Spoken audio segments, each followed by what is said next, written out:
219वां अध्याय। मार्कंडे ऋषि बोले, हे युधिष्ठिर, अब मैं लुठलेश्वर तीर्थ के बारे में बताता हूँ। मनुष्य जिस किसी कुल में उत्पन्न हुआ हो, उसके 7 जन्मों के पाप और महापाप यहाँ लुठलेश्वर के दर्शन से नष्ट हो जाते हैं। युधिष्ठिर बोले, नर्मदा का चरित्र महान है, इस पर स्थित एक एक तीर्थ भी सभी तीर्थों का फल देने वाला है। तो मैं इस तीर्थ के बारे में सुनकर परम स्थान पाना चाहता हूँ। मार्कंडे ऋषि बोले, हे युधिष्ठिर, आप परम बुद्धिमान हैं। मैं इस तीर्थ के बारे में कहता हूँ। नर्मदा नदी स्वयं ही सर्वतीर्थमयी नदी है, किंतु रेवा सागर संगम में कुछ विशेषता है। उस संगम भाग को महानदी कहते हैं। इस संगम पर स्वयं उद्भूत विशाल शिवलिंग है। शिवलिंग से उत्पन्न नर्मदा शिवलिंग पर जाकर विलीन होती है, इसलिए इसे लिंगमयी नदी कहा गया है। इस रेवा नदी की सेवा करने से धर्म, अर्थ, काम और मोक्ष की प्राप्ति होती है। हे राजन, प्राचीन काल में विशाल तरंगों से युक्त, फेन से हास्य व्यक्त करती हुई, गंभीर नाद करती हुई, हंस और चक्रवाक से क्रीड़ा से युक्त, हाव भाव विलासिनी प्रमदा की भांति आती हुई नर्मदा को देखकर समुद्र व्याकुल हुआ। यह कौन है और कहाँ से आ रही है? पश्चात यह ज्ञात हुआ कि यह शिवलिंग से उत्पन्न रेवा नदी है। तब उसके सम्मुख लौटते हुए प्रणाम करके और फिर प्रेम करते हुए रेवा से मिल गया। जहाँ यह रेवा सागर संगम हुआ, वहाँ शिवलिंग प्रकट हुआ, उसी में रेवा विलीन हो गई। जहाँ लिंग प्रकट हुआ, वहाँ पर समुद्र लौटने लगा, इसलिए इस तीर्थ पर शिव जी का नाम लुठितेश्वर हुआ। इस संगम पर जाकर जो लुठितेश्वर की पूजा करता है, उसे अश्वमेध यज्ञ का फल प्राप्त होता है और कायिक, वाचिक, मानसिक पाप नष्ट हो जाते हैं।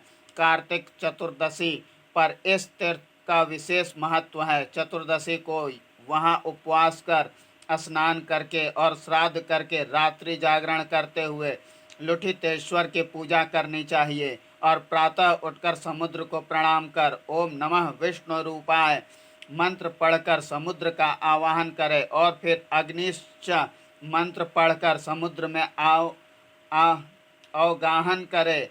इस लवणोदधि स्नान से 7 जन्मों के पाप कट जाते हैं। उसे कभी भी पिशाच योनि में जन्म नहीं लेना पड़ता। उपयुक्त विधि से स्नान करना चाहिए, अन्य विधि से नहीं।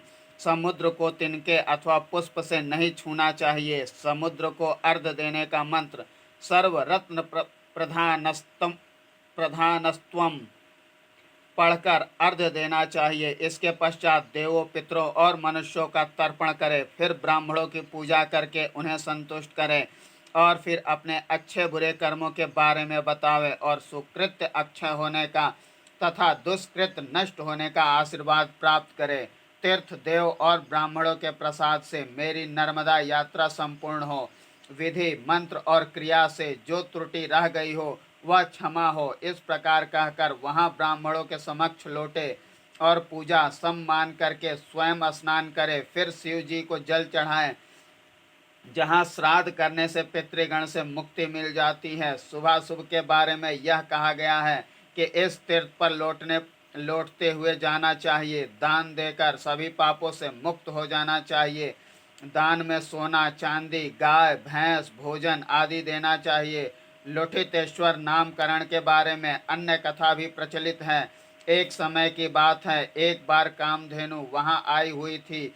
तब शिव जी के बैल ने कामधेनु को देखा और चक्कर खाकर शिवलिंग के पार घूमते हुए उसके दाएं पैर का खुर शिवलिंग पर लगा, जिससे उस खुर का चिन्ह शिवलिंग पर बन गया। शिव जी ने उस मनोहर रूप को देखकर नर्मदा लौटने लगी, इसलिए उसका नाम लुठितेश्वर पड़ा। यह नामकरण विषयक अन्य कथा है। वहाँ स्थित वृषखात में स्नान करने से व्यक्ति उदास नहीं होता। वहाँ पर पितरों के श्राद्ध का भी महत्व है। इस तीर्थ पर विधिवत प्राण त्याग करने से स्वर्ग की प्राप्ति होती है। पश्चात पृथ्वी पर ब्राह्मण कुल में जन्म लेकर वेद वेदांग का ज्ञान होता है और सभी प्रकार के समृद्ध, निरोग, पूर्णायु होता है। सोमनाथ की 12 यात्राओं का जो फल कहा गया है अथवा प्रभास तीर्थ का जो फल कहा गया है वह इस तीर्थ का भी है। कृतिका नक्षत्र में कार्तिक मास में लुठितेश्वर की यात्रा करने से गया, गंगा, कुरुक्षेत्र तीर्थ के बराबर ही पुण्य लाभ होता है। नर्मदा के सभी तीर्थों के बराबर का फल लुठितेश्वर तीर्थ के दर्शन से मिलता है। इस महात्म को सुनने से रुद्र लोक प्राप्त होता है। 220वां अध्याय। लुठितेश्वर तीर्थ से 2 कोस दूर नर्मदा के दक्षिण तट पर मातृ तीर्थ है। इस तीर्थ के प्रभाव से वैमनस्य नष्ट होता है। कश्यप के कुल में दाक्षायणी का पुत्र हंस पैदा हुआ। उसने तप के प्रभाव से ब्रह्मा के वाहन होने का पद प्राप्त किया। वह एक बार शिव जी के गणों द्वारा घायल हो गया। उसी समय ब्रह्मा जी ने पुकारा, तब वह उपस्थित नहीं हो सका। इससे ब्रह्मा जी के शाप से पृथ्वी पर गिर पड़ा। वह किसी तरह ब्रह्मा जी के सम्मुख उपस्थित होकर बोला। हंस बोला, हे भगवान, ने मैं त्रियंच हूँ। त्रियंच जो त्रियंच तो स्वभाव से ही अविवेकी होते हैं, इसलिए आप शाप नहीं दे सकते। फिर भी मैं अपराधी हूँ जो स्वामी के सम्मुख उपस्थित नहीं हुआ।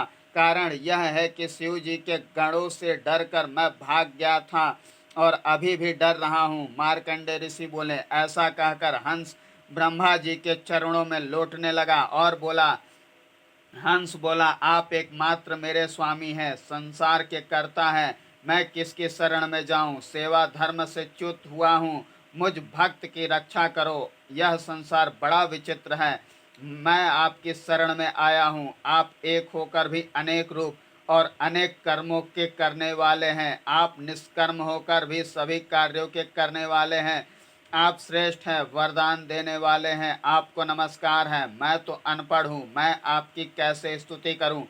मेरी त्रुटियों को क्षमा करे। मार्कंडे ऋषि बोले। हंस के द्वारा अनुनय विनय करने पर ब्रह्मा जी बोले, यह तो तुम्हें शिक्षा दी है, तुम दुखी मत हो। तपस्या के द्वारा आत्मशुद्धि करके साप से मुक्त हो जाओगे। इसके लिए तुम नर्मदा में स्नान करके शिव जी की स्थापना करो और तप करो। यह सुनकर हंस नर्मदा तट पर पहुंचा और तप करने लगा। पश्चात हंसेश्वर नाम से शिव जी की स्थापना करके अपने स्थान पर वापस चला गया। इस हंसेश्वर तीर्थ पर नति नृत्य, स्तुति, दान, श्राद्ध, पूजा अर्चना से 60,000 वर्षों तक शिवलोक वास प्राप्त होता है। 221वां अध्याय। मार्कंडे ऋषि बोले, इसके बाद हंसेश्वर से 1 कोस दूर तिलोद तीर्थ पर जाना चाहिए। यहाँ पर जाबाली ऋषि ने तिल प्राशन कर शुद्धि प्राप्त की थी। माता पिता को छोड़कर भाई की पत्नी को चाहने लगा और गुरु से छल आदि दोषों के तुल्य पापों से युक्त जाबाली जहाँ भी जाते वहीं धिक्कार मिलता, उनका साथ कोई नहीं देता। इस प्रकार लज्जित होकर सभी तीर्थ पर भटकने लगे। फिर रेवा तट पर आकर स्नान किया और नर्मदा के दक्षिण तट पर अवर्णपात पर आकर जाबाली ने तिल प्राशन कराया। इस प्रकार 6 दिन 12 दिन पक्ष मास में एक तिल ग्रहण करते हुए और चंद्रादि कठोर व्रत करते हुए 70 गुणे 12 इक्वल टू 840 वर्षों तक तिल भोजी रहें। पश्चात शिव जी प्रसन्न हुए और सालोक्य मुक्ति प्रदान की। वहीं पर अपने तिलाद नाम से शिव जी की स्थापना की, जो तिलादेश्वर नाम से प्रसिद्ध हुआ। इस तीर्थ पर अष्टमी चतुर्दशी को उपवास करे और रविवार को तिल होम, तिलो बटन, तिल स्नान, तिलोदक पान करना चाहिए। तिल से लिंग पूरण करे और तिल तैल का दीपक जलावें। तिल पिंड से श्राद्ध करना चाहिए, इससे शिवलोक प्राप्त होता है और पितर तृप्त होते हैं। पितृकुल, मातृकुल और भार्याकुल, इन 3 कुलों का उद्धार होता है। 222वां अध्याय। मार्कंडे ऋषि बोले, तिलादेश्वर से 1 कोस दूर वसुओं द्वारा स्थापित वासव तीर्थ है। धर, ध्रुव, सोम, अप, नल, अनल, प्रत्यूष और प्रभास, ये 8 वसु हैं। पिता के शाप से खिन्न ये 8 वसु नर्मदा तीर्थ पर आकर तप करने लगे और शिव जी की उपासना करने लगे। 12 वर्ष तक तप करने पर शिव जी प्रसन्न हुए और प्रकट होकर अभिष्ट वर दिया। इसके बाद वसुओं ने अपने नाम से वासवेश्वर शिव की स्थापना की। इस तीर्थ पर प्रतिदिन अथवा शुक्ल पक्ष की अष्टमी को गौ घृत का दिया जलाकर शिव जी की भक्ति करनी चाहिए। इससे 8,000 वर्ष तक शिव लोक वास प्राप्त होता है। पुष्प पत्र फल से पूजन करने से स्वर्ग लोक प्राप्त होता है। 222वां अध्याय। मार्कंडेय ऋषि बोले, वासव तीर्थ से 1 कोस दूर कोटेश्वर तीर्थ है। यहाँ पर किया गया दान पुण्य कोटि गुणित होता है। समुद्र को देखने करोड़ों देव ऋषि मुनि आदि इस तीर्थ पर आते हैं। यहाँ के आनंद को देखकर लोगों ने कोटेश्वर तीर्थ की स्थापना की। यहाँ पर किया गया पुण्य अथवा पाप कोटि गुणित फल देता है।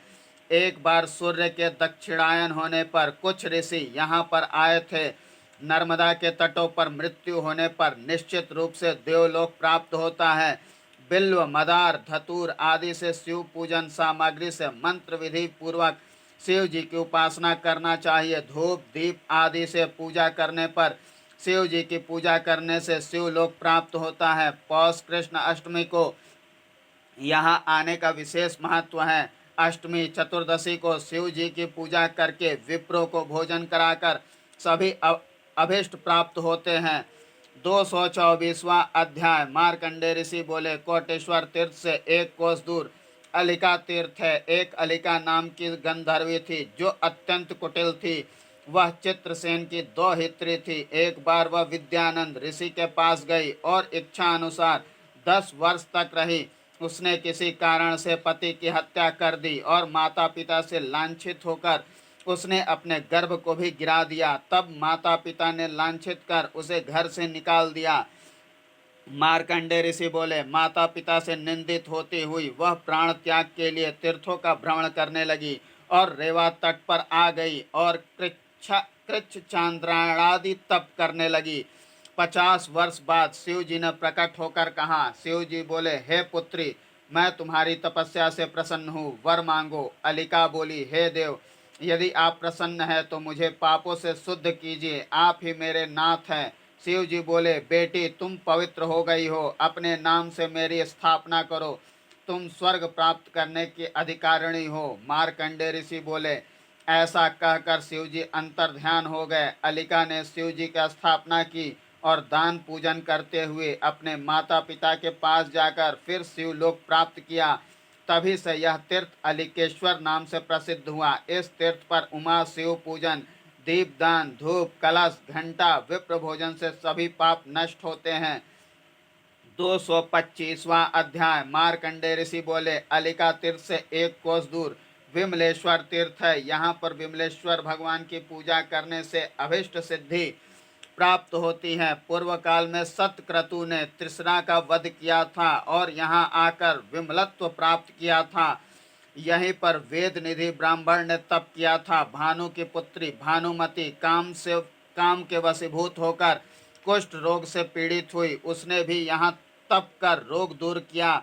विभांडक का पुत्र स्त्री के साथ वन में गया और मलिनता दूर करने के लिए यहाँ आया। उसने 12 वर्ष तक तप किया और शिव जी को प्रसन्न कर विमलत्व प्राप्त किया। एक बार स्वयं शिव जी भी मुनि पत्नियों को देखकर मोहित होने से मलिन हो गए थे। वे भी रेवा सागर संगम पर आकर पार्वती के साथ तप करने से विमलत्व को प्राप्त हुए थे।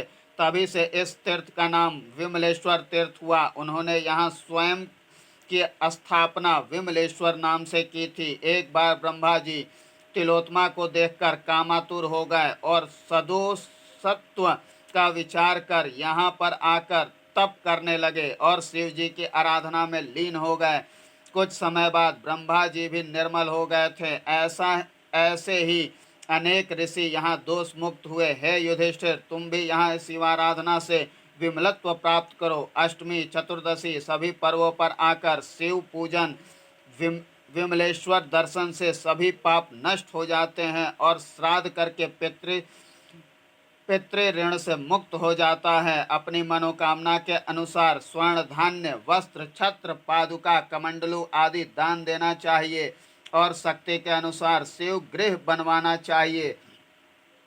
226वां अध्याय। मार्कंडेय ऋषि बोले, हे युधिष्ठिर, इस प्रकार मैंने मुख्य मुख्य तीर्थों का वर्णन किया है। विस्तार से तो तीर्थों की गणना करना भी कठिन है।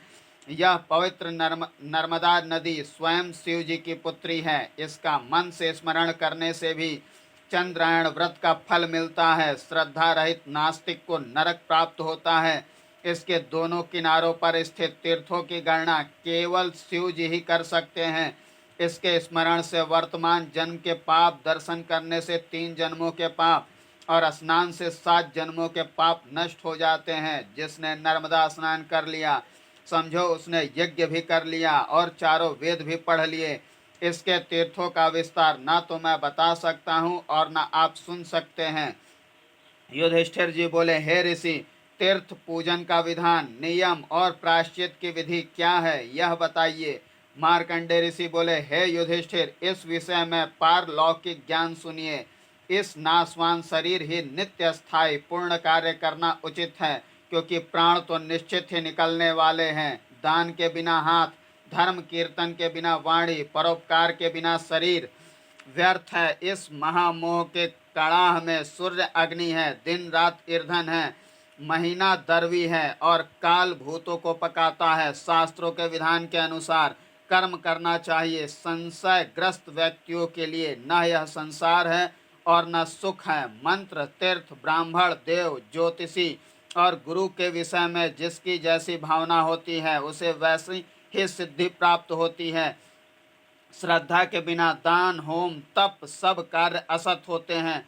जो शास्त्रोक्त विधि को छोड़कर स्वेच्छाचार से आचरण करता है, उसे सिद्धि, सुख या श्रेष्ठ गति नहीं मिलती। शास्त्रों में मनुष्य देह शुद्धि के अनेक उपाय कहे गए हैं, लेकिन तीर्थ सेवा से बढ़कर कोई नहीं है। अथवा कृच्छ, चांद्रायण व्रत आदि दूसरी विधि है। मनुष्य जैसे ही तीर्थ यात्रा आरंभ करता है, वैसे ही उसके पूर्वज आकाश मार्ग से उसका अनुसरण करते हैं।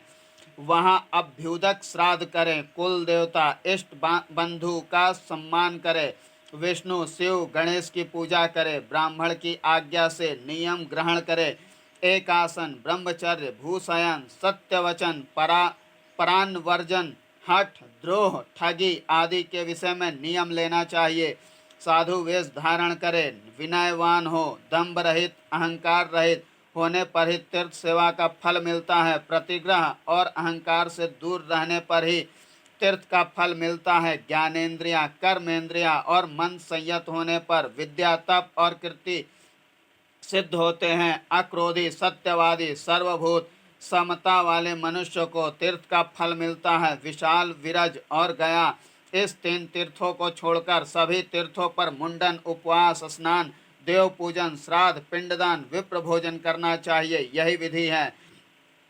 प्रायश्चित विधि, तीर्थ पर प्रायश्चित लेने के लिए एक भोजी ब्रह्मचर्य, क्षार रहित, लवण रहित भोजन करे, भोजन में हविष्य अन्न ग्रहण करे, गंदी बातें, व्यर्थ भाषण न करे, निंदा, परान्न भक्षण, दुर्जन संगति छोड़े, पादुका धारण न करे, पवित्र वस्त्र पहने, ब्राह्मणों से आज्ञा लेवे, स्नान और देव पूजन करे। इस प्रकार दुष्कर्मों से मुक्ति मिलती है। वेद, तीर्थ, गुरु, ज्योतिषी, औषधि, गुरु, इनमें जैसी भावना होती है वैसी सिद्धि मिलती है। पुराणों में, स्मृतियों में भी तीर्थ सेवा का फल कहा गया है। इसलिए अर्थवाद को छोड़कर शास्त्र के अर्थ का विचार करके शरीर को कृच्छ व्रत करें। असक्त जन कृच्छ व्रत न करे। तीर्थ की विशेषता समझ कर ही प्रायश्चित लेना चाहिए। नर्मदा तीर्थ सेवन विधि, 24 के समूह में 2-2 योजन चलते हुए जाना चाहिए। इससे अधिक योजन चलने को पादकृच्छ विधि कहते हैं। जो 1-1 योजन चलते हुए शुद्धि की कामना करते हैं, उसे प्रजापत्य कहते हैं। प्रणवेश्वर, रेवोरी संगम और फिर भृगु क्षेत्र जाने पर फल दूना हो जाता है। रेवा देव नदी संगम, सूल भेद की यात्रा करने पर 1 पाद कम दुगना फल होता है। यही फल करंजा संगम, एरंडी संगम और कपिला संगम का भी है। कुब्जा रेवा संगम का भी यही फल है, किंतु कुछ विद्वान दूना फल मानते हैं। अन्य संगमों पर उससे आधा फल होता है। रेवा सागर संगम पर तिगुना फल होता है। शुक्ल तीर्थ पर कृच्छ चांद्रायण का 4गुना फल होता है। 1-1 योजन चलते हुए 24 योजन चलना चाहिए। यही प्रायश्चित विधि और फल है। नर्मदा का यही महत्व है। युधिष्ठिर जी बोले, हे ऋषि, योजन प्रमाण कितना लंबा होता है, कृपा करके बताइए, और यात्रा विषयक वैशिष्ट्य भी बताइए। मार्कंडे ऋषि बोले, चावल को तिरछी चौड़ाई में जो नामप है उसके तिगुने से या थोड़े अधिक से चौड़ाई का 1 अंगुल होता है। 12 अंगुल का 1 वितस्ती, 2 वितस्ती का 1 हाथ, 4 हाथ का 1 धनुष, इसे ही दंड भी कहते हैं। 2000 धनुष का 1 कोस और 4 कोस का 1 योजन होता है। जल रूप तीर्थ यात्रा की विशेषता है। इस तीर्थ का जो फल है वहाँ कृच्छ चांद्रायण आदि व्रत से भी अधिक फल प्राप्त होता है। 2 दिन जाप करने से कृच्छ व्रत का फल मिलता है। तीर्थ का मुख्य फल स्नान में है, दूसरा उपवास में, तीसरा देव पूजन में, चौथा देव पूजन के साथ जाप में निहित है। तीर्थ को दूर से देखने पर 10वां भाग फल होता है। उपवास के साथ महानदी में स्नान से कृच्छ व्रत का फल होता है।